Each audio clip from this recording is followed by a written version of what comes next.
It is Dora the Explorer. So when I was a kid, right, I would just sit there and then whenever she'd be like, which one should I pick? And I'd be like, click that one! And then she would always pick wrongly and I'll be very angry.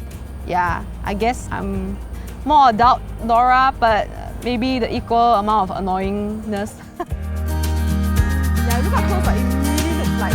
It looks like a hummingbird, but it's actually a moth. Hi, my name is Biogirl MJ and I'm the co-founder of a science channel called Just Keep Thinking. We launched in August last year and currently we have around 74,000 followers and we aim to share science content in a light-hearted and fun manner with everyone. I've always been very interested in science since I was a little girl when I got my first encyclopedia from my parents. And I'll just sit there all day and just keep reading about it. Then throughout my whole primary school and secondary school life, I just did well for science and ignore the rest of my subjects. Sorry, teachers. Oh, that was snail! The one that lays the eggs, you can see the red one. It's like algae, yeah. This is the invasive snail that lays all that pink colour gooey thing. So I've always been very interested in sharing stuff. So one day, right, me and my other co-founder Ray, we were at Philippines at this beach waiting to get on a boat and sail out somewhere lah. And then there were a lot of dead corals on the floor. So I just started picking one up. Then I started telling, oh look, these are small things are called little corallites. If you measure the length, it can actually tell you like, give an indication of how long it has been like living. That moment, like I think it sparked something in him. And then he started becoming very quiet after the whole trip. Then we were on this tuk-tuk back and then he started just like sitting there like pondering and not talking to me while I'll just sip on my coconut. And then he started like, let's do a channel, you can host, I can film. And I was like, oh okay.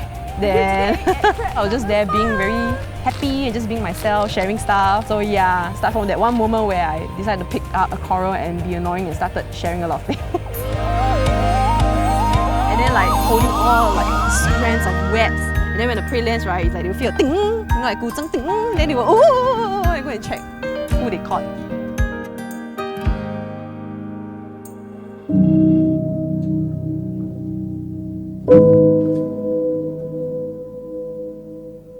You know, how you navigate around it, how you work in the social media industry is super different. It's new to me. So that's the part where I didn't really expect. Like I knew there would be criticisms, but I wouldn't be ready for it lah, no matter how prepared I was. So when the criticisms came, it really hit me like, oh, like wow. And the worst thing is like, I felt that most of the very harsh criticism came from the people from the nature industry themselves. I was quite upset lah, because you know, we all have the same goal of, you know, just sharing education content with everyone.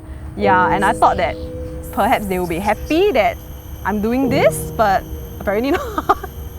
Yeah, but I felt that we were doing something right. We were reaching out to audience that has not been reached out before. I will take their criticisms and I will heed their advice, but this is our style and I seem to be reaching out to people who doesn't even know about, you know, nature stuff. So that's when I decided that it's okay, we are good and we're going to continue on our own path.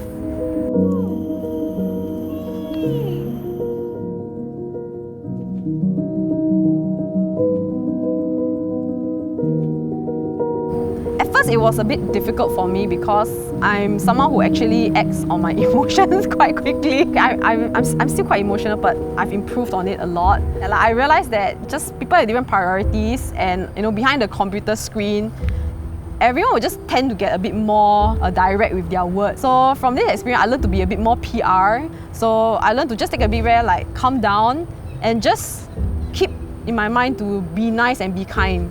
Because, you know, usually that's the case, right? You just all realize that it's just different opinions, we have different priorities. They are just passionate about other things that I am not. So if we see each other in a different light, then it's much easier to talk things out lah. So, and it's okay to disagree, it's always alright. Yeah, but if they continue to be just mean, then I'll just ignore lah. Just swipe on. Bye! Like, swipe no, swipe. From Dora. So, oops. Sorry, I have to add that. For our channel, I definitely hope that it will grow. I hope to continue to reach out to more people. And I hope people will see us in a more positive light, that we're just here trying to share the love of science and nature. And I also hope to visit more places and definitely collab with more people, that's for sure. And I hope that people will be able to allow us to visit their areas and share their stories as well, so that I can meet people from all walks of life and talk to them, in person. These channels have made me realize what I lack of, the gaps that I lack of in terms of the nature knowledge and also the social media industry, and definitely more PR skills, learn to be more patient and continue to be kind and be nice to people, yes.